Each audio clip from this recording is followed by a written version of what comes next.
Donc bonjour à tous, merci pour tous vos commentaires, n'hésitez pas à poser vos questions.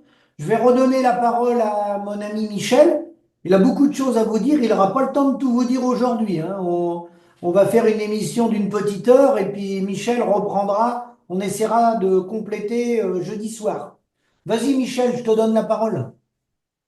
Bonjour Philippe.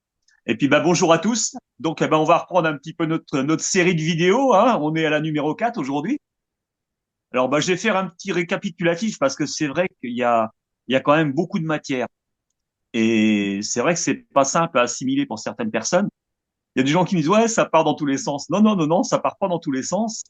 Mais je suis conscient qu'il y a beaucoup d'informations. Donc, je vais vous refaire un petit historique des trois précédentes vidéos. La première, qui portait sur une historique de l'agriculture et de la paysannerie à travers les âges. Donc, je vous avais dit trois périodes charnières entre le 10e et le 13e, entre le 10e et le 13e siècle avec les croisades. Une population qui se multiplie par trois en 3 siècles. L'arrivée du commerce, le passage au régime seigneurial, l'émergence de la bourgeoisie marchande. Ça, c'est très important. C'est l'émergence du commerce et des bourgeois. Et puis ces bourgeois qui s'immiscent dans les fonctions régaliennes, justice et autres. Ensuite, deuxième période pré-révolutionnaire, l'arrivée de l'agronomie dans la période pré-révolutionnaire pour favoriser la classe bourgeoise. On veut produire de l'excédent agricole, développer le commerce derrière les denrées agricoles et permettre à ces bourgeois de pouvoir accueillir les terres qui étaient la propriété du clergé lorsque viendra la Révolution. Voilà quel était l'enjeu. Et puis ensuite, on va avoir l'impact de la Seconde Guerre mondiale avec la naissance de la corporation paysanne en 1940, donc le syndicalisme paysan tenu par ce qu'on appelait les hauts paysans, donc de la rue d'Athènes. Donc les hauts paysans, tous les gros céréaliers, betteraviers, les gens très en vue, c'est ces gens-là qui tenaient la corporation. Alors, c'est là où c'est très important de comprendre que en 1941, les nazis, pour des raisons qui s'expliquent, hein, ils ont leurs paysans qui sont sur le front de l'Est. Ils ont plus que les femmes et les prisonniers de guerre sur les fermes et autres. Et pour eux, c'est difficile l'alimentation. Déjà que c'était difficile avant-guerre. Ils avaient été obligés de moderniser à outrance leur agriculture parce que il y a un moment, les Allemands assuraient à peu près 60% de leur production agricole. Ils avaient énormément développé le secteur pêche. Ils avaient développé énormément la pêche pour pouvoir subvenir aux besoins alimentaires. Quand tu dis qu'il avait modernisé, effectivement, parce que les gens qui ont été pendant la guerre, les prisonniers, moi j'ai des amis, hein, bien sûr, de mon père, prisonniers de guerre, qui ont été travailler dans les fermes en Allemagne, il était en avance d'un point de vue technologique. Il avait déjà des fosses à lisier sous terre, il avait un tas de choses qu'on n'avait pas chez nous, et il avait une certaine avance, les Allemands. C'est exactement ça. Et les Allemands vont comprendre que la capacité agricole de la France, c'est bien supérieur à l'Allemagne. Donc, si on modernise l'outil agricole en France, comme on l'a fait en Allemagne, ben, on peut allègrement nourrir les troupes d'occupation, on peut nourrir la population française, puis on peut nourrir aussi une partie de l'Allemagne. Et c'est ce qui va se passer. Alors là, c'est très important. Alors ça, je vous en ai pas parlé au départ pour pas vous compliquer trop. C'est là où en fait, avant, c'était les hauts paysans qui dictaient un peu à l'État la politique agricole. Mais là, en fait, on arrive sous le gouvernement de Pierre Laval, et là, on introduit un commissaire du gouvernement dans le syndicalisme agricole de la rue d'Athènes. C'est-à-dire que dans toutes les sections régionales de la corporation paysanne ou l'instance nationale, il y a un commissaire du gouvernement. Et en fait, c'est la corporation paysanne qui va devenir l'instrument pour appliquer la réforme agraire française sous ordre des Allemands, le fameux travail, famille, patrie de Pétain. Et là, c'est la corporation paysanne qui va être chargée d'appliquer ce programme. Donc là, c'est dans les communes, ben, il arrive des engrais de synthèse, il arrive plein de choses, des semences, tout ça pour favoriser en fait, la production agricole. Et ça, c'est la corporation qui gère ça. Et naturellement, lorsque les Allemands vont, parce que les Allemands vont acheter, ils vont acheter les excédents de céréales et autres auprès des paysans français. Et naturellement, ça fait les choux gras des fameux obros paysans de la corporation, puisque eux vont allègrement s'enrichir avec le commerce avec les nazis. Hein, c'est le régime de la collaboration. D'ailleurs, c'est ce qui fera dire à De Gaulle que les agriculteurs français sont devenus résistants parce qu'on ne pouvait pas faire les parachutages en ville. Hein, il aura cette petite phrase-là, De Gaulle. Hein, mais c'est bien vrai que les grands vignobles et les paysans les plus en vue, hein, ces gens-là vont s'enrichir vraiment à millions à cette époque-là. Hein. C'est une époque face de la collaboration pour ces gens-là. Alors ça, il faut avoir connaissance de ça. Et c'est les plus grands bénéficiaires du régime de la collaboration, les grands agriculteurs. Et ça, mais on le dit pas, ça. À la FNSEA, on vous en parlera jamais. Et puis, donc, dans la vidéo numéro 3, je vous ai expliqué un petit peu l'historique de la dérive de la justice économique, hein, et l'extension du champ de compétences à l'agriculture à travers la création des TAE. Alors ça, les TAE en agriculture, c'est l'application de l'eugénisme. Seul le plus fort ou le plus escroc doit survivre. Tribunaux de C'est commerce. exactement ce qui va se passer dans le monde agricole. C'est celui qui est le mieux à même de capter les primes, c'est ces gens-là qui vont rester. Le reste va disparaître. C'est l'eugénisme américain appliqué par les nazis. On est dedans. Darwin. Darwin. Hein. Et pour le juif, c'était la chambre à gaz. Alors, pour le paysan, la solution elle est beaucoup plus économique, c'est la corde.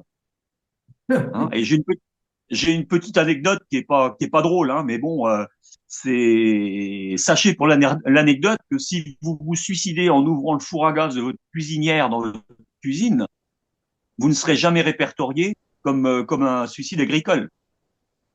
Si vous prenez le gaz, hein, comme pour les camps de concentration, ça marche pas. Hein. Rassurez-vous, la MSA ne vous cataloguera pas dans les suicides paysans. Il faut que vous ayez mis fin à vos jours dans vos bâtiments professionnels. Là, vous êtes comptabilisé comme Oui, suicide et une professionnel. parenthèse, il y en a 2,5 suicides par jour. Nous, c'est les chiffres qu'on a officiels avec les réunions qu'on fait ministérielles. Il y en a en réalité 1,5 de Hmm. déclarés, un non déclaré. Hein.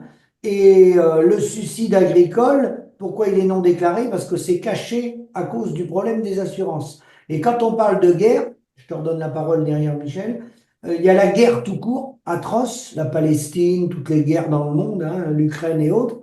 Mais il y a la guerre économique qui tue les gens, mais ça les tue en silence. C'est pas la même chose. C'est exactement ce qu'on vit dans l'agriculture. C'est exactement ce qu'on vit. Chez les commerçants artisans, on peut saluer Martine, Martine pour le travail qu'elle fait, hein, Ouais, et dénonce la grande distribution. tout à fait.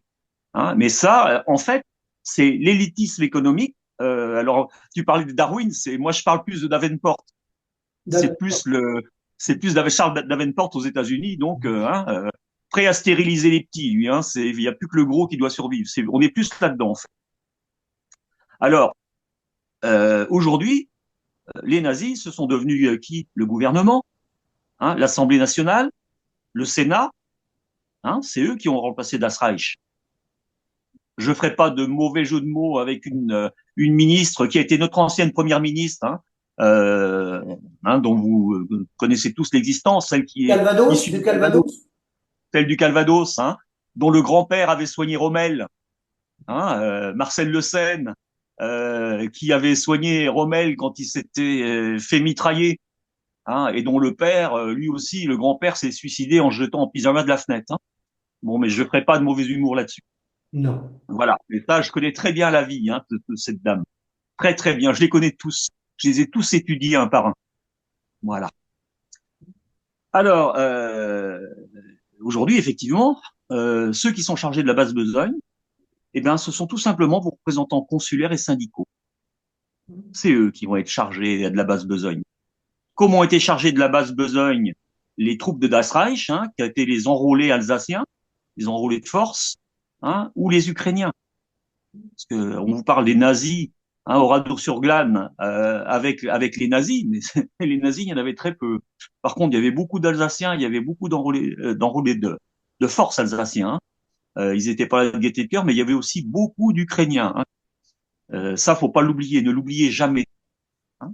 Oui, parce que je te fais une parenthèse, Michel, quand là, tu fais le pont entre aujourd'hui, tu vas arriver à la politique aujourd'hui agricole commune qu'on a, ce qu'on vit aujourd'hui dans nos économies modernes. J'écoutais plusieurs économistes la nuit dernière et ils disaient que l'effondrement de l'hôpital en France, l'effondrement de l'agriculture, enfin, tout ce qu'ils disent fonctionne, qu'on le veuille ou non, c'est lié à des décisions politiques. C'est des choix politiques. Parce qu'il y a certains domaines qui se portent très bien et d'autres qu'on a laissé s'effondrer. Et c'est bien des décisions qui ont été prises. C'est bien ça. On est bien d'accord. Et le pire, c'est que ceux qui vont être chargés de la besogne, ben, ce sont vos salopards de voisins. C'est vos Souvent. gentils voisins qui sont encartés dans les mouvements syndicaux. C'est ceux-là que vous allez retrouver pour vous juger. C'est ceux qui veulent vous voir disparaître. C'est ceux qui veulent l'agrandissement de leur surface au détriment de la vôtre. Voilà ce que vous allez retrouver dans vos juridictions, vos fameux TAE, tribunaux d'activité économique. Hein, n'oubliez que jamais que cette réforme elle a été faite par un garde des Sceaux qui avait pour profession celle d'avocat, hein, et qui a été toute sa vie et qui s'est enrichi au contact de la pègre. N'oubliez jamais que ce garde des Sceaux s'est enrichi avec les gens du grand banditisme dont il connaît parfaitement le fonctionnement. Banditisme qu'il a passé sa vie à défendre d'ailleurs. Voilà. Non, mais Donc, il est clair que les donneurs d'ordre au niveau économique, ce rouleau compresseur économique mondialisé, il se sert sur les responsables qu'on a eus à travers les décennies de la FNSEA, qui représentent rien du tout. Vous le verrez aux élections chambres, là, il y a très peu de votants. Ils représentent rien du tout, mais ils sont en cogestion avec les décideurs pour enfoncer notre profession. C'est triste, hein, mais souvenez-vous du Pont-Moretti, hein, puisque c'est de lui dont il s'agit. Souvenez-vous du procès d'Outreau, hein. Il avait très peu de condescendance pour les victimes. Par contre, je peux vous dire que là-dedans, il y a des coupables qui sont sortis bien heureux. Voilà, ça c'était en aparté, hein. Eh bien, moi je dis pour ce qui me concerne, il n'y aura ni clémence ni pardon, jamais. Il n'y aura jamais de clémence de ma part ni de pardon. J'irai chercher tous ceux qui ont cherché à me foutre dans la merde. J'irai les chercher où qu'ils se trouvent, qu'ils aient tenté de se réfugier dans le ventre de leur mère ou sous le couvercle de leur cercueil.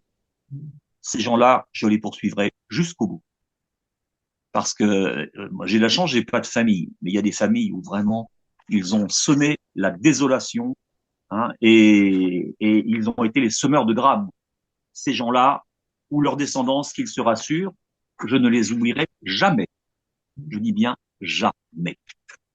Voilà. Donc, on va arriver donc à la fin de la guerre, à reprendre un petit peu le cours de nos émissions.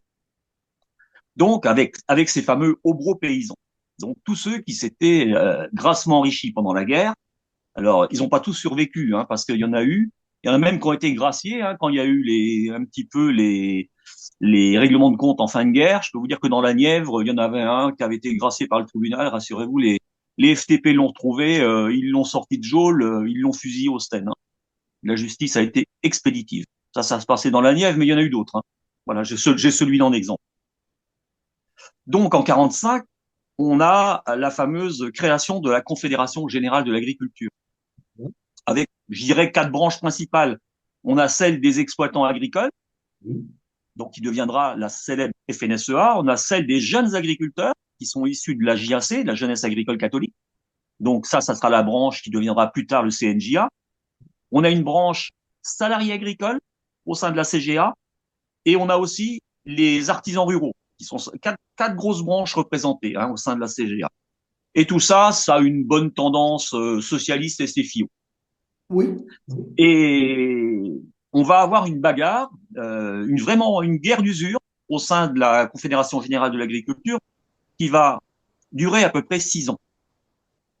Et là, d'où sortiront vainqueurs, naturellement, le CNJA et la FNSEA. Michel de Baptiste. Voilà. Alors tout ça, c'est avec la JAC, les suppôts de Satan de la jeunesse agricole catholique, hein, c'est ceux-là, des jeunes agriculteurs, c'est ces lapins-là qui vont sortir du chapeau. Puis on va retrouver les vieux loups de la collaboration, tous nos gros paysans, hein, survivants, hein, ceux qui ont survivants à l'épuration, ben, ils vont revenir planqués sous une jolie peau de brebis, estampillée FNSEA. Alors, il faut bien faire perdurer l'époque de face de la collaboration. Il faut bien que ça continue, la fête. Donc, et là, on va donner une certaine orientation à l'agriculture. Alors, en 1946, on va avoir des accords. Alors ça va porter sur le média. Ça va porter sur le médiatique. On va avoir les célèbres accords Bloom-Barnes. Ah oui. Donc, entre Léon Blum et James Barnes, on va avoir les Américains qui vont nous imposer de passer à peu près 80% de films de propagande dans nos salles de cinéma françaises. Alors, ça soulève un tollé chez les professionnels du cinéma français qui, eux, n'entendent pas de cette oreille, qui disent non, non, non, ils sont mis en grève et autres. Et là, on va nous dire, bah, écoutez, chers Français, si vous voulez pas accepter les accords qu'on vous propose, vous n'aurez pas le bénéfice du plan Marshall. Voilà, c'était ça le deal. Alors, il va y avoir quand même des négociations et puis on va s'accorder à peu près. On aura à peu près 75% de films de propagande américains qui seront passés dans nos salles de cinéma françaises. Alors, ils sont très doués, les Américains. Et je vous dis toujours, faites attention aux médias et à la propagande. C'est par là qu'on pourrit les esprits. C'est par là qu'on pourrit les cerveaux. Hein, vous avez dit avec Philippe que le génocide, le génocide des Américains créé des autochtones, hein, des Indiens aux États-Unis, c'était quand même à peu près 150 millions de morts, hein, si on 150 prend la millions. totalité. Hein, 150 millions. Hein. Et tout ça, on a transformé ça dans vos esprits en un jeu d'enfant. Qui d'entre nous n'ont pas joué aux cow-boys ou aux Indiens? Qui leur a Hein, rapporté des fortunes à Hollywood. d'un génocide, on a transformé ça en jeu pour enfants. Merci John Wayne. C'est Hein, c'est et la, c'est la parole du représentant que je ne défends pas, hein, de la Russie, de la Douma, qui dit qu'est-ce qui vous autorise, vous les Occidentaux, vous les Américains, à mettre un tribunal international pour nous juger? Et vous les Américains, tous les crimes que vous avez commis, la guerre en Yougoslavie et tout, quand est-ce que vous serez jugés? Et là, on est bien emmerdé pour lui répondre, là. c'est ça, c'est bien ça. Hein, et là, en fait, bah, il faut vendre à tous ces bénéfices français. Il faut leur vendre à tous le grand rêve américain, Voilà. le grand rêve, l'American way of life, hein, le mode de vie américain. Tout ça pour le plus grand profit des barons voleurs, hein, qui sont à la fois banquiers et marchands. Hein, les Carnegie, les Rockefeller, n'oubliez jamais ces noms-là. Hein. Il faut, alors moi je me marre toujours, je dis, il faut des consommateurs. Et là arrive en 1947 le plan Marshall. Oui. Alors le plan Marshall, euh, c'est tellement complexe que je me suis même pas hasardé à l'étudier. Il y a une historienne française qui l'a fait, Annie Lacroix. Alors c'est extrêmement pervers, c'est très compliqué à décrypter et en fait dans le plan Marshall on ne sait pas qui a aidé qui parce que sous prétexte de nous avoir aidés, on les aurait peut-être, nous, Européens, nous, Français, beaucoup plus aidés qu'ils nous ont aidés. Tout à fait. Au bout Parce du que compte. nous, on a remboursé pour bonne partie, même par anticipation, les emprunts. Hein. Ça, c'est Giscard qui a remboursé en 62 une bonne partie. Il y avait 350 millions de dollars à peu près qui avaient été remboursés. Mais avec les effets détournés, je pense qu'on les a grassement sauvés de la merde où ils s'étaient mis. Hein, et là, je crois que ça mériterait 2 à 3 émissions entières. Il y a plein d'accords qui étaient scellés, notamment sur l'agriculture, sur les protéines, donc leur fameux soja, hein, les protéines, où l'Europe devait utiliser les protéines américaines. C'est ça? Oui, oui. Oui. Et puis nous, on a fait repartir leur économie parce que en nous donnant de matériel américain, bah, nous, on a fait repartir l'économie américaine puisque eux, il y avait plus de boulot, c'était la crise chez eux, on les a fait repartir. Donc Il y a tout des ça, c'était à économistes, l'époque. il y a des économistes qui ont fait des études là-dessus quand un pays vient comme ça, soi-disant en aide et qu'il a gagné la guerre, la contrepartie, tout au final, sur plusieurs décennies, tu payes à peu près 3 fois le prix. C'est ça. On est dedans là. En gros, c'est ça. Ouais, on est dedans, c'est ça. T'arrives à peu près à la même conclusion que moi. On est dans ces eaux-là. Donc bah là, c'est là où on a tous nos jeunes paysans, nos jeunes ruraux qui sont naturellement endoctrinés par nos braves curés. Hein, on a les jeunes qui ont été aussi qui ont fait le SDO, donc le travail obligatoire en Allemagne, qui sont revenus d'Allemagne, qui eux ont vu comment fonctionnaient les fermes allemandes. Donc le modernisme, comment on vivait à la ferme chez les Allemands, ils ont vu ça. Et puis, il y a le cinéma en plus qui les encourage à se moderniser et à prendre. Hein, tout le monde veut la voiture, tout le monde veut le nouveau mode de vie américain, on veut le frigo, la machine à laver, on veut tout ce qu'on a vu à l'extérieur. Alors c'est là que vont arriver, je me marre, mais un peu le Dédé la sardine, que moi j'appelle Dédé la Marguerite. Alors Dédé la sardine, pour ceux qui connaissent, c'est André Gelfi, hein, c'était le voyou qui avait monté les pêcheries au Maroc. Alors moi, c'est Dédé la Marguerite, c'est André Pochon, j'appelle moi. André Breton, qu'on a invité, on va Mar- essayer de l'inviter. hein, Marguerite, la fameuse vache de Fernandel, j'appelle toujours Dédé la Marguerite. Et c'est la génération en fait des jeunesses agricoles catholiques. Alors c'est celle d'André Pochon, mais c'est aussi celle du père de l'ex-présidente de la FNSEA, hein, Christiane Lambert, puisque le père de Christiane Lambert, lui aussi, c'est la même mouvance JAC. Ça, c'est l'époque des jeunes endoctrinés par les curés illuministes biberonnés à la franc-maçonnerie, hein, c'est ce que je vous avais expliqué. Et c'est à l'époque, c'est ceux qui ont tourné le cul à l'hôtel de Dieu, hein, pour mieux adorer l'hôtel du profit. Hein. Rappelez-vous Vatican II. Vous savez, quand on là, le curé, il était face à la foule. Hein.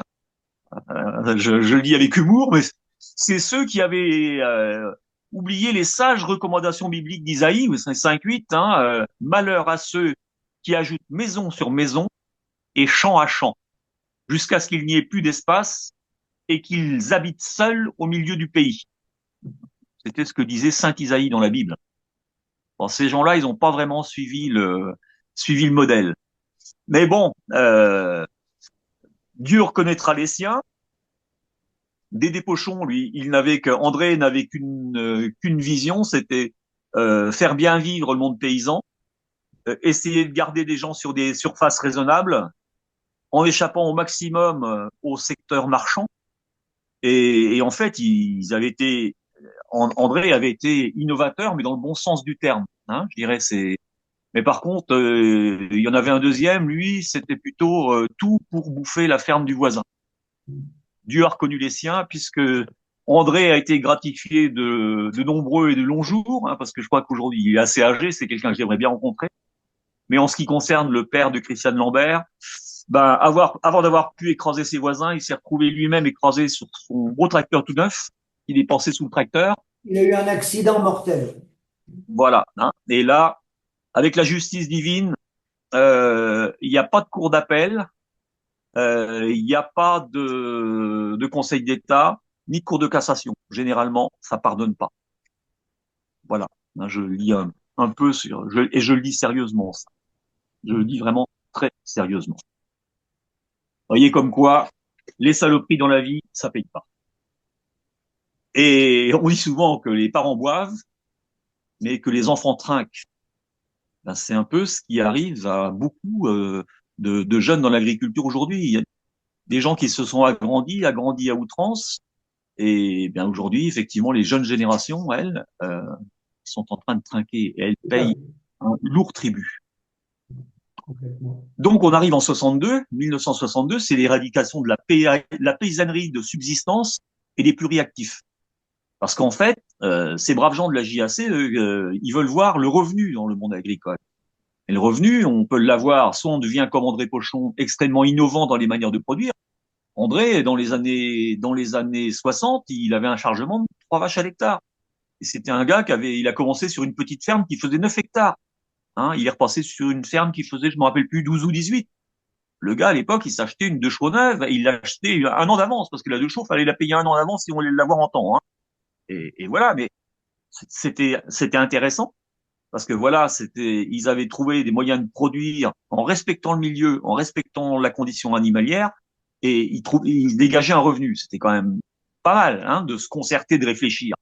Je crois que c'est ce qu'il faudrait que l'agriculture aujourd'hui refasse, accepter de se réunir en groupe, d'analyser et puis de trouver des solutions pour échapper au secteur marchand. Mais ça, je pense qu'il faut se mettre tout le monde autour d'une table.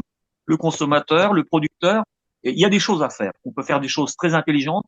Et de toute façon, il faut rien attendre des politiques ou du politique. Il n'en sortira jamais rien de bon. Jamais. Voilà. Je crois que l'innovation, elle va venir de la société civile, pas des politiques. Ni de gauche, ni de droite, ni d'extrême gauche, ni d'extrême droite. Et là, donc, il va y avoir la branche du père de Christiane Lambert, où là, on va chercher à outrance à s'étendre, c'est-à-dire à récupérer les exploitations des gens qui arrivent en retraite. On va faire l'IVD, l'indemnité viagère de départ. Donc, on va payer des gens pour qu'ils prennent leur retraite alors qu'ils n'y sont pas encore, mais on va surtout empêcher leur descendance de redevenir des agriculteurs. Et là, ce qu'on va chercher, on va capter la surface agricole, ce que moi j'appelle le cannibalisme agricole. On va s'accaparer les surfaces pour faire du revenu.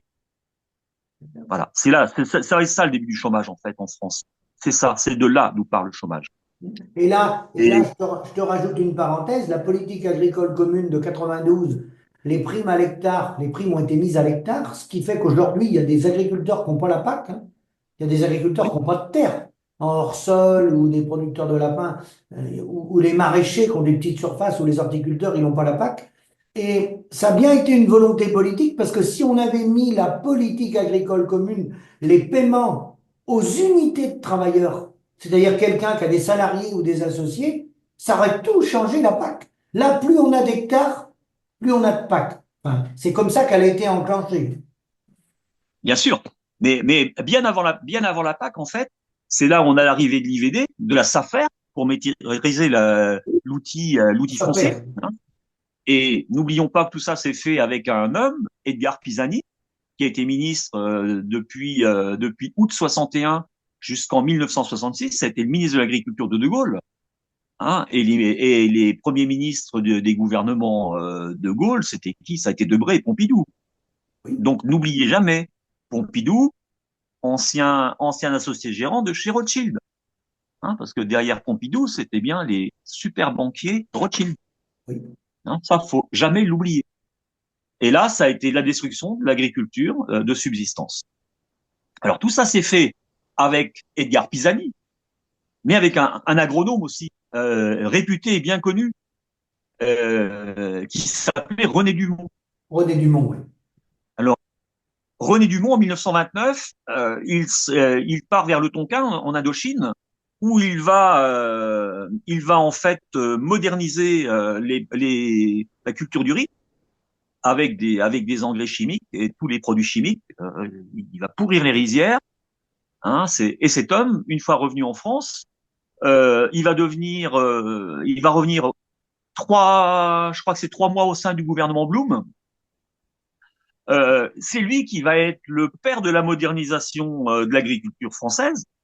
Hein, et ce mec, il va avoir le culot de devenir l'inventeur de l'écologie politique. Vous le retrouverez en 74 avec son joli pull vert rouge et son verre d'eau.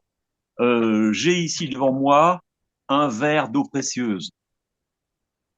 Non, mais là, on a vraiment le luxe de se foutre de la gueule des gens. Le mec qui a été le père de la pollution et qui devient le premier écologiste. Alors, dans la lignée, vous avez un autre homme aujourd'hui, hein. Vous avez Jean Pisani-Ferry. Donc, Jean Pisani qui est à France Stratégie, donc un organisme adossé au commissariat au plan et au Premier ministre, hein. Et Jean Pisani-Ferry est tout simplement le fils d'Edgar Pisani, mais aussi, par sa mère, descendant de Jules Ferry, le franc-maçon qui a été à l'origine de l'éducation nationale. voyez comme quoi c'est très fort, hein, tout ce qu'on vous vend par le biais de l'éducation. Hein, je dis moi, tous les professeurs de l'éducation nationale sont des menteurs. Voilà. Enfin bon, ils mentent pas, ils changent un peu la vérité, quoi. Oui. Hein, on va être gentil avec eux. Parce qu'ils sont pas tous volontaires, ils sont dans un exercice imposé. Je ne veux pas mettre des amis à dos. Mais Jean Pisani-Ferry est aussi le créateur d'un centre de recherche qui s'appelle Bruegel. Alors, Bruegel, ça s'écrit B-R-U-E-G-E-L, Bruegel, qui est un centre de recherche et de débat sur les politiques économiques en Europe. Hein, c'est le Bruegel et Peterson Institute. Alors, c'est quand même génial parce que c'est ces gens-là qui sont en train de nous taxer sur l'écologie, alors que ce sont leurs pères qui ont créé le désordre. Non mais, allô, quoi. Franchement, et tout le monde gobe. Non mais, c'est hallucinant. C'est un truc hallucinant. Donc voilà à quoi on assistait. Et là, après, donc en 1968, on a eu un charmant monsieur qui est venu des Pays-Bas, qui s'appelait Stico Mansholt. Psychomanchol. Alors, que le pauvre chéri qui nous dit qu'il a vécu la famine et autres, il faut arrêter. Les Pays-Bas, j'ai ici un ouvrage, je voulais retrouver parce que ça, je voulais vous le faire voir. C'est un ouvrage qui a été écrit par Herbert Bach, qui a été le secrétaire d'État à l'alimentation du Troisième Reich et qui s'intitule La fin du libéralisme. Dans ce livre, vous avez toutes les données de la production allemande. Tout. Avant-guerre, pendant la guerre, comment les Allemands ont réussi. Vous avez tous les chiffres, hein, la production et autres, comment ils ont modernisé leur production. Et ce sont effectivement les Pays-Bas et tout ça, tous ces pays-là qui venaient en aide à l'Allemagne, qui n'étaient pas autosuffisants. Donc quand j'entends l'autre qui dit qu'il a vécu la famine, ça me fait singulièrement sourire. Mais vous voyez ce qu'on vous vend avec ce genre de conneries. On a la même chose en France. Non, mais vous vous rendez compte, après-guerre, il y a des tickets de rationnement. Hein. L'agriculture, elle n'était pas suffisante. Et on nourrissait la France, on nourrissait les troupes d'occupation et on nourrissait une partie de l'Allemagne. Il y a eu des tickets de rationnement environ jusqu'en 1952. Mais bon, il faut expliquer pourquoi après. Quand on veut rentrer dans les détails. C'est là que c'est intéressant. C'est dans les détails. C'est justement, c'est quand on regarde finement les choses que là on découvre qu'on nous raconte vraiment un roman national. C'est ça qui est incroyable. Et donc, quand on regarde ce qui s'est passé sur la viticulture, hein, il y a un excellent bouquin qui s'appelle Les vins du Reich. Il y a d'excellents documentaires, vous les retrouverez sur Internet. Donc, vous voyez que la profession viticole, la manière dont elle est gérée aujourd'hui, c'est les nazis qui ont mis ça en place. Et c'est resté, hein. C'est resté l'articulation un petit peu des métiers de la viticulture. Ça a été mis en place par les nazis. Hein. C'est au moment où ils se sont allègrement servis dans les, chez les petits viticulteurs qui faisaient de la qualité, et puis là où ils ont été achetés en gros chez ceux qui étaient bien connus et bien établis. Voilà. Là, Je ne citerai pas. là, Michel, il n'y a pas de transparence dans les comptabilités. Non, non, là, je ne citerai pas de nom. Voilà. Donc, alors, avec Mansholt, comment Schult, donc c'est son plan qui va servir au fondement de la politique agricole commune. Donc, le système, il est très simple. C'est qu'on va prendre l'argent dans la poche du contribuable par le biais de l'impôt. Et par ce biais-là, par cet argent-là, on va financer le développement de l'agriculteur le plus productif. Alors ça, c'est ce qu'on appelle l'ordolibéralisme. J'insiste toujours sur ce mot parce que c'est l'interventionnisme de l'État ou de l'Europe où là, on fausse la concurrence. On permet à certaines personnes de vivre et on dit aux autres, il faut que vous disparaissiez. Ça, c'est l'ordolibéralisme. C'est pire que la version la plus hard du libéralisme. Oui. Hein, parce que c'est pas vous qui êtes la cause de votre chute. Non, c'est ceux que vous avez en face. Hein, L'exemple concret, on laisse s'enrichir des GAFA, des multinationales, on va détruire l'hôpital. c'est Pour ça, soigner les gens. Les c'est services, ça. Les services publics. On détruit les Voilà. services. Alors, il faut voir la violence que ça implique, parce que là, on a beaucoup de suicides dans le monde agricole, mais quand vous êtes pris dans un piège, c'est-à-dire si vous avez fait des conneries en matière de gestion et autres et que vous êtes amené à disparaître, ouais, j'ai fait le con, j'ai confondu le chiffre d'affaires et le bénéfice, j'ai ci, j'ai ça, donc il y a un moment donné, voilà, c'est des choses qui se diluent à peu près bien. Mais quand c'est un système qu'on vous impose et qu'on vous passe la corde au cou, c'est quand même dur à vivre. C'est Ouais. dur à vivre. D'ailleurs, on s'en rend compte hein, les gens qui sont en difficulté dans l'agriculture, ils en parlent pas. Alors c'est ça qui est pervers dans le système. C'est que tous les gueulards que vous voyez là dans les milieux syndicaux là, que ce soit la coordination rurale ou que ce soit la FNSEA, hein, vous les entendez brailler, mais vous avez vu, non mais moi j'ai deux yeux quand même pour voir, j'ai une tête, j'ai été dans le milieu agricole, je sais ce que c'est un petit peu quand vous voyez des gens qui ont du machinisme flambant neuf, quand vous voyez la taille des remorques, l'âge des remorques, vous voyez ces gens-là qui pleurent, qui sont acculés, qui sont malheureux. Allô, ceux qui sont malheureux, on les voit pas. Quand vous avez plus les moyens pour acheter quatre nœuds à mettre sous votre tracteur, vous n'avez pas un tracteur dernière génération archi neuf. Hein. Je vous assure qu'il y a longtemps que le banquier vous a coupé les vives. Et les gens gobent tout. Solidarité avec nos agriculteurs. Non mais quand je vois le matériel qui est en face, et comment vous faites avaler ça à quelqu'un qui est au RSA? J'ai été au RSA, moi je sais ce que c'est. Hein. Non mais vous connaissez aujourd'hui le prix d'un tracteur? Alors, Non mais il y a beaucoup de paraître, hein, parce que beaucoup sont à la banque ou en leasing. En fin de compte, ils sont même pas eux, les gars. Ils payent mensuellement. c'est ça, ouais. Mais il y a effectivement ces gens-là qui crient, qui sont malheureux comme les pierres, mais en fait ils utilisent la misère des autres, la détresse des autres pour s'attribuer en fait pour sortir les barons du feu. On est là-dedans. Hein. Faut pas être dupe de ça. Hein. Et vous voyez, c'est pas un citadin qui vous le dit, c'est quelqu'un qui est issu du monde rural. Hein. Et je suis Faut pas que tu oublies de nous parler de l'écologie. Je te, oublie pas. Hein. ah ouais, tout à fait. Non, non, mais ça c'est En, clair. en conclusion, t'es pas rendu à ta conclusion, mais n'oublie pas. Voilà. Et là, en fait, c'est l'agriculteur le plus productif, hein, donc c'est 20% là-dedans qui sont des profiteurs, qui se gaffent et qui emmènent les 80% restants vers la casse. Vers l'abattoir. Et oui, à l'abattoir, c'est ça aujourd'hui. Hein. On a 20% des agriculteurs qui captent 80% du montant des aides. Ça se justifie pas, quoi. Les primes à l'hectare, c'est extrêmement pervers. Alors, tout ça, ce cher Sicko Mansholt était membre d'un club très connu, très sélect, qui s'appelait le Club de Rome. De Rome. Alors, le Club de Rome, tout ça, c'est Aurelio Peccei, hein, c'était un ancien cadre de chez Fiat, qui était à la tête de la compagnie aérienne Alitalia. Oui. C'est quelqu'un qui a emmené derrière lui tous les gens qui étaient à la pointe de l'innovation et autres. C'est tout ça, c'est un club élitiste en fait. C'était dans les années 60, on avait déjà la vision de ce que serait le monde d'aujourd'hui. Faudra Tout qu'on a en été, fasse une émission spéciale sur le Club de Rome. ouais, tout a été pensé à cette époque-là. Alors, derrière ça, vous avez le fameux, derrière le Club de Rome, vous avez le rapport sur la croissance, le rapport de Denis Minos, hein, qui a été qui disait, mais on ne pourra pas augmenter la population dans une terre qui est, elle, dimensionnée et autre. Hein, il faudra bien, à un moment donné, réguler et autres. Hein, ça, c'est le rapport Midos, le rapport sur la croissance.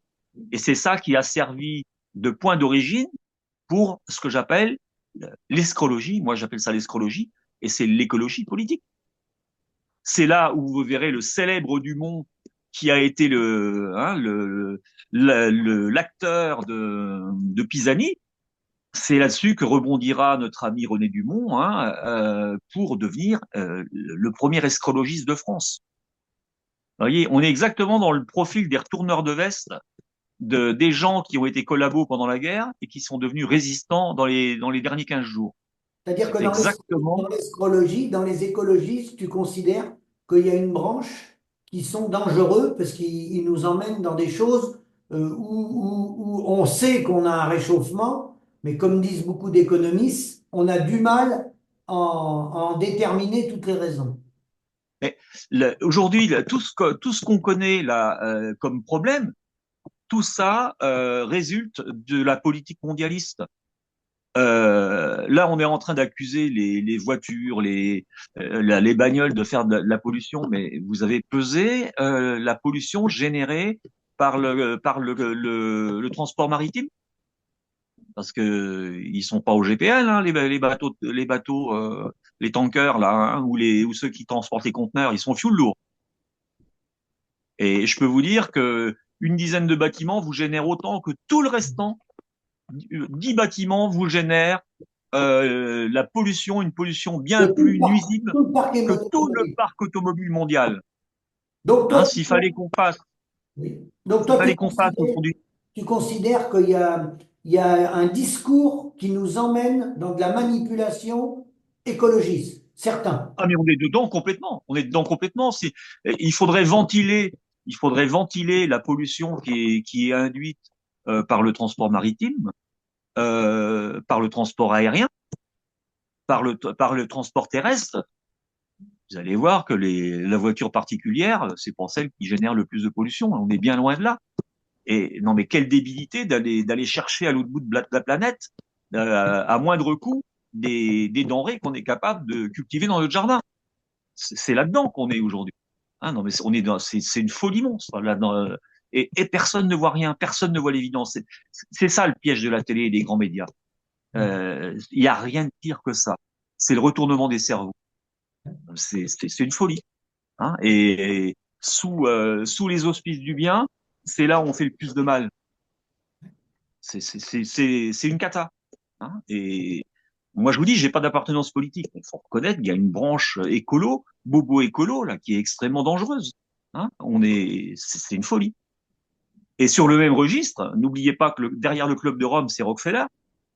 Et je vous avais bien dit que Rockefeller était un truand qui était dans la vente de produits pharmaceutiques, de la poudre de perlimpinpin, hein. Des médicaments à base de produits pétroliers, c'était un truand, Rockefeller. Mais c'est ce mec-là que vous retrouvez derrière la Fondation Rockefeller, vous la retrouvez derrière l'Organisation mondiale de la santé, l'OMS. Donc, vous n'avez pas intérêt à vendre de l'alimentation saine à la population quand vous êtes leader de produits pharmaceutiques. C'est légitime de chercher à empoisonner les gens pour pouvoir améliorer le business de l'autre côté. On est là-dedans à tous les étages. Ça Et, dure depuis. et quel est selon toi le but des écologistes qui poussent le bouchon jusqu'à l'irraisonnable? C'est quoi leur but à ces gens-là, à ces écologistes-là qui mettent en avant des émissions pour effrayer tout le monde? Ça ne veut pas dire qu'il n'y a pas de problème, mais ceux Ils sont qui manipulés. C'est une manipulation, en fait. C'est des gens qui sont complètement manipulés. mais ils C'est sont ça le problème. manipulés pour quel intérêt derrière? Mais Qu'est-ce qu'ils justement, ont? derrière, il y a d'énormes profits financiers. C'est énorme. Alors, regardez aujourd'hui, derrière la voiture électrique, derrière tout ce qu'on est en train de vouloir vous vendre, ben, naturellement, là, on sait qu'il y a des ressources pétrolières qui sont pas éternelles. Oui, Donc, on est en train de préparer le virage, mais ça doit profiter. C'est du fric aujourd'hui. Et qu'est-ce qu'il y a d'écologistes aujourd'hui? Quand on regarde, même rien qu'au bilan carbone, la production d'une voiture, qu'est-ce qu'il y a comme intérêt écologique à claquer une voiture aujourd'hui qui est conforme à la pollution? Moi, il y a des voitures qui partent à la casse, tout ça, mais quand on voit la pollution induite par la fabrication d'une voiture, qu'est-ce qu'il y a comme intérêt? Regardez l'histoire des ZFE. Les ZFE, on vous interdit de vous approcher des villes qui ont une certaine densité de population, Paris. alors que vous avez un véhicule qui passe au contrôle technique et qui est clean dans les émissions polluantes. Quel intérêt à éloigner ces véhicules-là des villes? Alors, pour toi, ça a un bilan économique négatif sur nous, les gens qui défendent cette écologie. On peut l'appeler, je ne sais pas comment, punitive ou débile, mais ça a un impact, ça. C'est désastreux, c'est désastreux. Qu'on ait effectivement des infrastructures à la périphérie des villes pour empêcher effectivement les gens avec leurs bagnoles, les problèmes de stationnement que ça pose en milieu urbain et autres. Moi, je peux comprendre qu'à partir du moment où on aille jusqu'à la banlieue parisienne et après qu'on prenne s'il y a des infrastructures où on puisse prendre le bus écolo, le tram, pourquoi pas? mais pas en empêchant toutes les bagnoles de vous approcher à 30 bornes. Alors, regardez Rouen quand vous allez sur Beauvais ou des choses comme ça, vous pourrez plus approcher. Alors, regardez Bordeaux si vous voulez descendre sur l'Espagne et autres. Si vous n'avez pas une bagnole, vous pourrez plus y aller. C'est quoi ce délire? Et Faut l'origine, réfléchir. l'origine, tu vas me corriger si je me trompe, enfin du moins en Europe, le bordel de ces écologistes qui exagèrent, il est venu d'Allemagne. Oui, oui, oui, oui. Ah bah, les écologistes allemands, effectivement, mais c'est des gens manipulés. C'est des gens qui ont été manipulés. Mais on est dans l'endoctrinement aujourd'hui. Mais regardez, vous avez tous ceux qui ont, moi j'ai été ami avec des gens qui étaient en gendarmerie. J'ai fait partie d'une association même de gendarmes, de policiers, de magistrats. Ça s'appelait PJPJ. Hein. J'étais membre de l'association des deux gendarmes de la gendarmerie maritime qui avaient dénoncé l'immense trafic aux arsenaux de Toulon. Donc on avait des gens qui arrivaient chaque année dans l'association qu'on voulait mettre en psychiatrie parce qu'on voulait les empêcher de mener leur enquête. Hein, on a ça. On avait des gens qui avaient leur métier chevillé au corps. Hein, je peux vous dire, des gens comme Michel Roussel, des gens qui ont travaillé la cellule homicide 31 avec l'affaire Allègre et autres. C'est des gens qu'on a entravés dans leur boulot de police. On avait des gens qui étaient, mais vous avez vu le profil des jeunes qui arrivent là? Et c'est hallucinant, quoi. Moi, il y a quelques semaines, là, j'ai un gars, sa mère se fait subtiliser du terrain, s'est piqué quand même pas mal de terrain, et j'ai un jeune gendarme qui m'explique que, ah non, non, la soustraction frauduleuse d'un bien d'autrui, ah non, non, c'est pas un vol, hein. Ah non, non, non, même si le mec, il a déplacé des bornes, machin et tout, il a détruit un bornage administratif et tout pour s'emparer de terrain, ah non, non, c'est pas du vol pour ce monsieur, hein. On sait pas ce que c'est d'ailleurs. Mais ils ont le cerveau retourné, ces gens-là. Vous Donc, avez ça dans les services. donc améliorer notre mode de vie, notre fonctionnement au niveau planétaire, toi tu dis oui, mais attention à certains écologistes qui peuvent nous emmener à la catastrophe. Toi c'est... Voilà. Hein. Euh, Là, on a des rapports du GIEC. On sait très bien que les rapports du GIEC, ils sont bâtis sur tout et n'importe quoi. Et il y a peu de travail sérieux réalisé par le GIEC. En fait, si vous êtes guide de haute montagne, vous avez monté sur certains sommets à un moment donné, vous y êtes allé il y a tant de temps, il y avait tant d'épaisseur de neige, vous y retournez, ah, il y en a moins. Bon, ben ça peut être ponctuel, ça peut avoir. Ben, on va prendre toutes ces données-là, on fait un espèce de melting pot, hein, on va prendre tout et n'importe quoi. D'ailleurs, il y a une personne, je me souviens plus comment elle s'appelle d'ailleurs, c'est Hélène, je me rappelle plus. Enfin bref, c'est une personne qui a été lobbyiste au niveau de l'Europe hein, pour des ONG. Elle a dit mais j'ai découvert l'envers de ce décor-là. Il y a rien de sérieux là-dedans quoi. Donc, C'est orienté. Sur le GIEC, toi tu as lu des livres où on peut remettre en cause certains rapports du GIEC. Oui, oui, oui. Alors ça, il y a des gens qui critiquent le GIEC à des fins politiques. Moi, je les critique pas à des fins politiques. Il y a des gens qui veulent naturellement continuer à produire. Ça, souvent les Oui. gens de droite et extrême droite, j'ai remarqué ça, qui veulent absolument continuer la production et le truc. Je suis pas là-dedans. Je dis voilà, si on fait un travail de recherche sérieux, ben, on s'aperçoit que oui, le GIEC, il y a quand même des trous dans la raquette, quoi.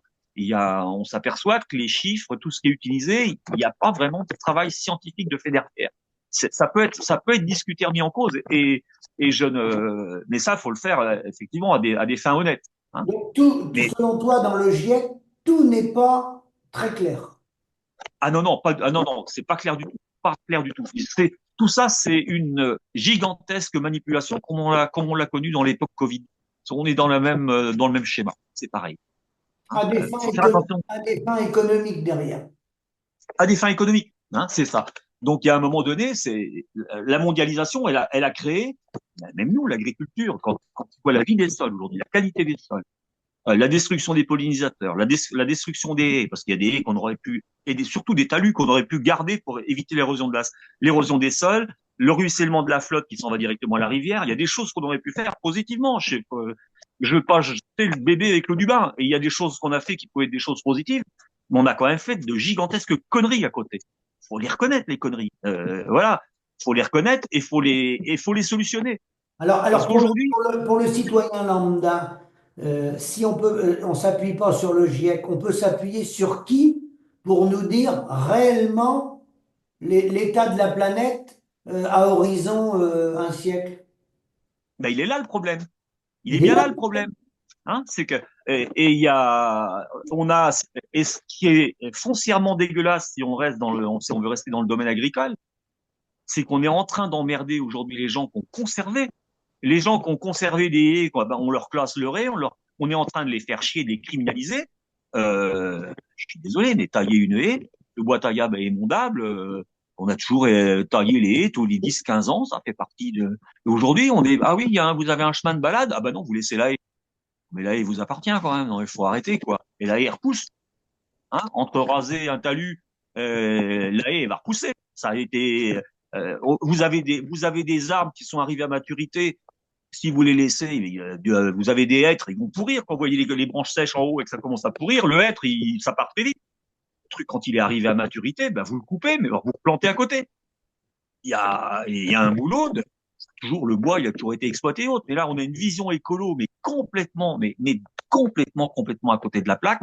Et en fait, on est en train de criminaliser les gens qu'on gardé, mais par contre, ceux qui ont tout détruit, eux, ils ont une paix royale. C'est ça qui est dégueulasse, hein, quand on voit Alors, l'OFV, là. alors le problème de ça, Michel, c'est comme dans tout domaine, hein, dans toute décision politique. Comment les gens, le citoyen lambda qui nous écoute, comment trier les fautes, en faute l'écologie un peu, comment trier de l'écologie sérieuse de ceux qui sont pas sérieux? Comment on fait le tri dans tout ça? Oh, ça peut le faire, mais pour ça, moi je l'ai fait dans une émission là que j'avais fait. C'est dommage parce que vous avez vu, je vous avais orienté vers Citizen Light. Et aujourd'hui, Citizen Light, on peut plus y accéder parce qu'il y a des choses à pas entendre. Hein, ça, il y a beaucoup de choses qu'on détruit. Aujourd'hui, on n'y a plus accès. C'est un truc fou. Vous voyez comme quoi l'information et comment elle peut être contrôlée, triée. Hein, mais j'ai fait une émission là-dessus. De toute façon, en faire une, hein, mais j'explique comment on a fait un calendrier, comment on est parti de choses erronées, on a fait un calendrier, on s'est tenu au calendrier et aux modalités, hein. Les différentes COP 21 et tout ça, c'est voilà, on est parti d'un truc commun complètement erroné et on a fait un agenda derrière, hein. C'est ça en gros l'écologie. Et avec toutes les dérives, hein, vous avez entendu parler de la taxe carbone, les quotas carbone, l'escroquerie par la communauté hein, israélite. Je vous rappelle quand même que la taxe carbone, à l'origine, on avait un certain Nicolas Sarkozy. Hein. Là encore, on est dans une communauté bien connue. Hein. Moi, j'ai rien contre les communautés, hein, à condition qu'elles n'aient pas d'activité criminelle. Hein. Moi, je vois pas au nom de quoi des criminels, j'aurais pas le droit de ne pas les traiter de criminels quand ils le sont. Voilà, j'arrêterai là-dessus. Et là, ensuite, on va revenir, en 1972, on a eu le fameux rapport alors ça, c'est complètement inconnu, le rapport et le plan Georges Vedel. C'était la volonté de virer les populations du monde rural. Il devait rester en gros les industriels de la terre et tout ce qui n'était pas gros exploitants agricoles devait partir des campagnes pour s'agglutiner dans les villes. Ça, c'est Georges Vedel, c'est le père de l'exode rural.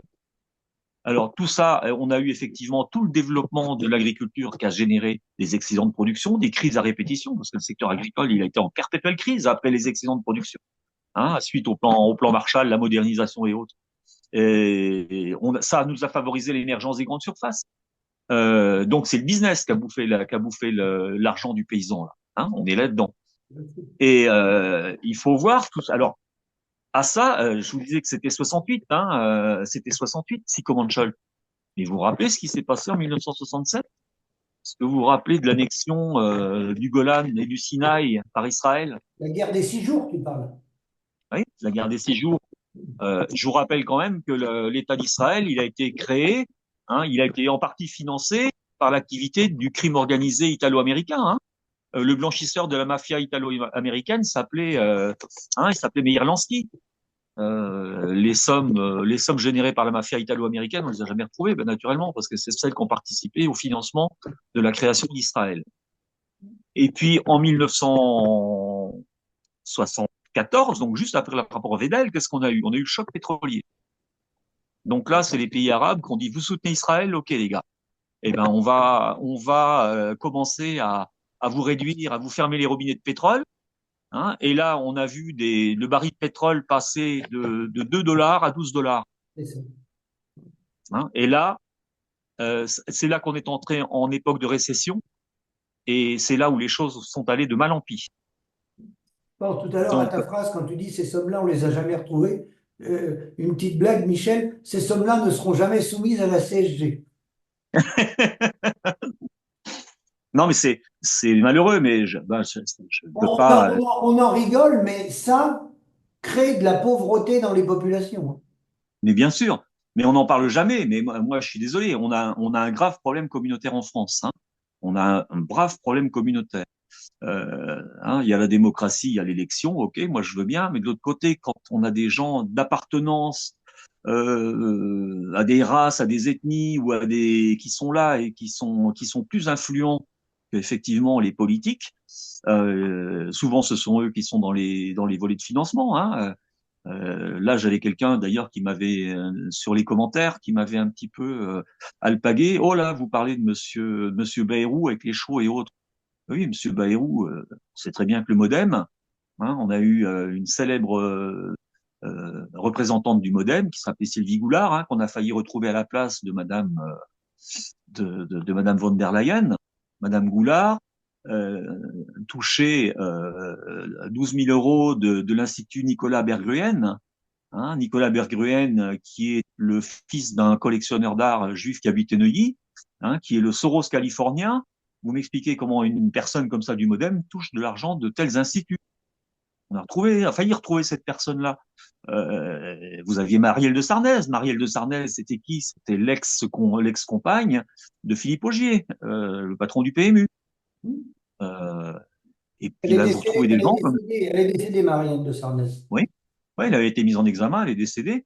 Hein, et vous avez le caïd des hippodromes qui était impliqué dans l'affaire de la taxe carbone, Sami Souyed, mais on l'a retrouvé impliqué avec la famille Sfark, avec un type qui s'appelait Bernard Secli, qui était un entraîneur de galop, dans des malversations et autres. Donc, quand je vous disais que ça touche le secteur des courses et que ça touche et qu'effectivement, je vous expliquais qu'une partie des terres agricoles avait été réaffectée pour les courses et les jeux, et que derrière tout ça, ça finançait les partis politiques. Donc, je vous ramène toujours à la même communauté, mais ça, moi, j'y peux rien. Allez voir l'affaire Daniel Wildenstein. Tous les noms que je vous donne, là, vous pouvez en 2 clics de souris, vous les retrouvez. Allez voir le trafic fiscal, la fraude fiscale de Daniel Wildenstein. C'est son épouse, d'ailleurs, qui avait révélé l'affaire. Donc, ce monsieur-là, en clair, on le laissait frauder. Par contre, il finançait l'UMP. Ah bah, tout Bon, ça, ça, c'est sourcé, hein. C'est sourcé, hein. c'est l'époque Sarkozy. Hein. Moi, voilà. Tu as vu, Philippe, hein, tout ce que je t'envoie, parce que moi, je parle pas dans le vide. Hein. Si je parle, Il y derrière, a je les, suis il y a les là-dessus. articles, hein. Premièrement, parce que j'ai pas envie d'être diffamatoire. Hein. C'est pas du tout ma volonté. Ah bah oui. Hein. J'ai pas du tout envie de tomber là-dedans. Mais il y a quand même des mécanismes. On s'interroge quand on se dit mais merde, il y a quand même des pans entiers de partis politiques qui sont financés par des affaires douteuses. Ça pose question. Et moi, j'ai baigné là-dedans tout petit. Je vous dis, j'étais le voisin de mon oncle était très proche d'un trésorier de campagne, celui de Giscard d'Estaing. Je sais très bien ce qu'a rempli les valises d'Hubert Bassot. Je savais très bien avec quelles sommes. Hein, c'était tous les tiercés qui étaient gagnés par un célèbre individu du Calvados, Saint-Michel d'Ornano, hein, qui jouait des combinaisons complètes, en clair, qui grugeait les petits parieurs, et tout ça, il y avait des sommes colossales gagnées, et puis ça venait alimenter les valises destinées à la campagne de Giscard d'Estaing. Voilà, mais tout ça, c'est connu, hein, Ah c'est oui. révélé dans un ouvrage qui s'appelle T comme tiercé. Moi, voilà, j'ai été témoin de ça, j'ai été témoin direct, mais par contre, ça a été écrit dans des ouvrages. Il y a d'excellents bouquins qui ont été écrits. J'en ai encore un là que je voulais vous faire voir.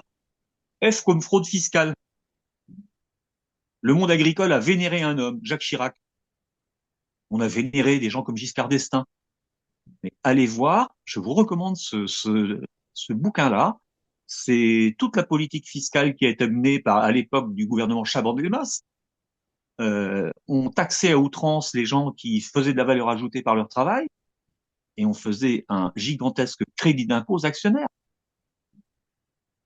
Allez voir toute la défiscalisation qu'on a fait autour de la pierre avec les châteaux. Hein. Ah Vous oui. savez, l'époque du château de Bitty, hein, l'époque où on accusait Chaban-Delmas de ne pas payer ses impôts, enfin bref, je vous en passe. Tout ça, c'est là-dedans. Hein. Oui. Mais allez voir, lisez ce bouquin, F comme fraude fiscale. C'est l'époque Chaban-Delmas, et vous allez voir ce que ça a généré aujourd'hui. À l'époque d'aujourd'hui, si vous lisez pas tout ça, vous comprendrez jamais. Vous voyez, moi je suis là-dedans, que j'essaie d'analyser des faits qui se sont passés il y a des décennies et leurs conséquences sur l'époque d'aujourd'hui. Voilà, moi je me cantonne qu'à ça. Il y a un deuxième bouquin dont je voulais vous parler aussi, et un indispensable aussi, c'est l'histoire secrète du patronat. Hein, alors celui-là, je vous le recommande. Vous avez tout. C'est très facile à lire parce que c'est un peu rubrique par rubrique. Oui, je suis en train de finir de le lire, moi. Je suis en train de finir de le lire, là. Il est génial ce bouquin. Vous avez tout, quoi. Voilà. Oui, Mais vous voyez, ma volonté, c'est un petit peu de vous informer. oui, c'est ça. C'est Moi, si c'est tu de veux, vous j'en informer. connaissais une partie, mais quand tu lis le livre, il y a des détails que j'avais pas. Moi, j'avais les grandes lignes, mais j'avais pas les détails. C'est ça. Et puis il y a des fois, c'est des choses qu'on a vécues, mais qu'on a perdues, qui sont parties de notre mémoire, qu'on se remémore en relisant ce bouquin. C'est très très intéressant. Ah oui. Alors aujourd'hui, c'est comment on échappe à ça, parce que c'est ça que je vous disais, on est dans la politisation à outrance des syndicats et autres, mais on changera rien avec ça. C'est aujourd'hui, quand est-ce que la société civile va se prendre en main? Voilà. Est-ce qu'on est capable de se mettre à plusieurs autour d'une table, des gens qui ont eu des responsabilités ou autres, pour élaborer ce qu'on peut mettre en place aujourd'hui pour échapper à tout ça? Quelles que soient les appartenances qu'avaient les gens politiques avant. Ah, exactement. Mais moi, je Peu tiens pas importe. compte des appartenances politiques. Il y a des profils qui arrivent dans le syndicalisme ou autre, même un syndicalisme agricole, qui m'inquiètent, moi. Mais j'ai rien contre la personne, c'est le profil. Quand des gens proches de mouvements néo-nazis, parce que il y a des moments quand même, faut regardez l'extrême droite.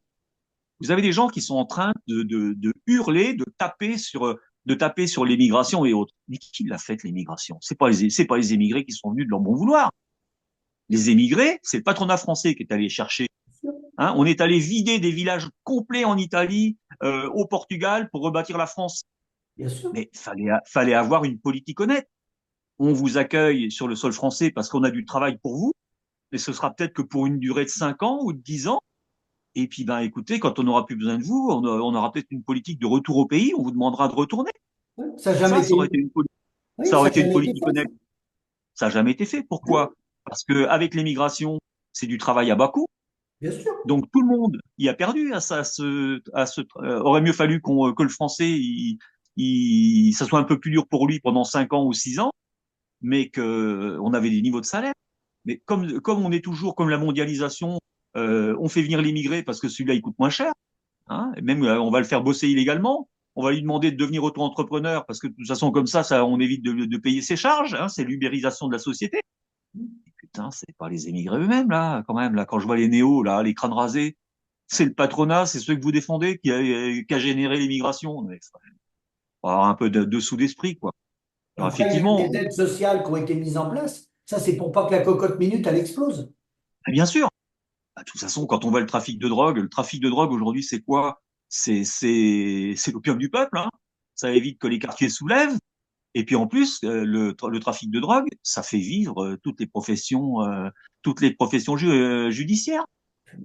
Ça donne à croquer au tribunal, la magistrature, ça donne à croquer aux avocats. Quand vous vous penchez sur le problème, bah, vous voyez que souvent c'est la police qui alimente les réseaux. Hein. L'affaire François Thierry, patron de l'Office central de répression des stupes. Moi, j'ai un gars avec qui j'étais en contact, hein, qui m'expliquait qu'il déchargeait des 15 tonnes de cam des Zodiacs pour planquer, pour alimenter les filières quand même. Hein. Voilà, il a écrit des bouquins, hein, Hubert Avoine, hein, son nom. Hein. Ce gars-là, il a commencé, il travaillait à la mairie de Cherbourg. Hein, Hubert Avoine, moi, voilà, j'ai eu des échanges avec lui, il m'avait expliqué. Bon, voilà, c'est des gens qu'on met dans le circuit. Hein, Alors, donc, quand vous voyez ça, Là, Michel, en conclusion, pour terminer cette vidéo-là, parce qu'il y a plein de choses encore à dire, en conclusion, bah, en conclusion, aujourd'hui, c'est qu'est-ce qu'on met en place, hein, parce qu'il va bien falloir qu'on trouve à un moment donné des solutions pour que le consommateur arrête de s'empoisonner, que le paysan retrouve du revenu, et puis qu'on commence à remettre des gens dans des territoires qui sont devenus complètement moribonds. Il y a tout à gagner. Mais voilà, faut aller à l'inverse. Comment, sans volonté politique, sans rien, comment nous, au niveau de la population civile, comment on remet des choses en place pour remettre de l'activité dans les territoires qu'on n'en plus, et puis comment on refait l'équilibre. Ça, il y aura certainement des perdants dans l'affaire. Hein. Ça, je suis sûr que ça n'enrichira pas Michel-Édouard Leclerc. Mais voilà, mais quand est-ce qu'on remet ça en place? Et donc, Voilà. et donc là, dans la prochaine émission, jeudi soir, normalement, dans la prochaine émission, tu vas parler de quel thème? Tu vas repartir Psycho-Manchol ou Maastricht? Tu vas parler? On peut repartir sur Maastricht, bien que Maastricht, c'est pas une chose que je connaisse particulièrement, mais on peut emmener jusqu'à aujourd'hui. Mais regardez aussi l'impact sur l'environnement. Enfin, moi, Ah je oui, voudrais, là, j'osais parler de Dumont, hein, parce que Dumont a une lourde responsabilité, hein, notre premier astrologiste de France. Mais je pourrais vous parler de tout l'impact sur effectivement la vie des sols en France. Je pense que moi, l'avenir, c'est justement, c'est de repenser comment on ramène de la vie dans les sols. Je pense qu'on a tout est à faire à innover, hein, là, dans cette, moi, j'invente rien. C'est ce qu'avait fait André Pochon. André, c'est ce qu'ils avaient fait après-guerre. Comment on fait tourner une ferme sans trop acheter à l'extérieur, comment on ramène du revenu dans l'exploitation et comment on est respectueux du milieu. C'est ça aujourd'hui, en fait. et Et ça toi, serait bien qu'on puisse l'inviter, André, parce que c'est quelqu'un qui est quand même très âgé. et toi, Et en mot de conclusion, souvent tu dis, tu veux enfin, alerter les gens sur la fin des pollinisateurs. ah ben bien sûr, parce que là, souvent c'est les choses qui se voient le moins, c'est celles-là qui ont le plus d'impact. C'est souvent ce qui se voit pas. Donc c'est vrai. Hein. C'est vrai. Je vais vous expliquer quand vous faisiez un trajet en voiture il y a 20 ans. Oui. Et j'y ai encore même plus 30 ans. Moi, je fais de la moto. Hein. Je peux vous dire que la visière du casque, quand j'avais fait 40 bornes le soir, je voyais plus rien à travers la visière. Aujourd'hui, je suis rentré cet été d'Audierne en moto. Hein, j'ai fait 500 bornes d'une traite. Moi, ma visière, le soir, elle était quasiment propre quand je suis rentré. Ça veut dire il n'y a plus d'insectes. Mais là-dedans, il y a la pollinisation. N'oubliez pas que le végétal, c'est mâle-femelle, hein, comme toute la vie. Donc, quand vous avez plus de pollinisateurs, comment ça se passe à la fin? Regardez les gars qui ont des abeilles aujourd'hui, les abeilles, ils en tiennent plus. Les colonies sont faibles, on est à bout de souffle. Et ça, on va payer ça très cher dans l'avenir. C'est comment on remet un peu de vie, justement, dans ces milieux-là.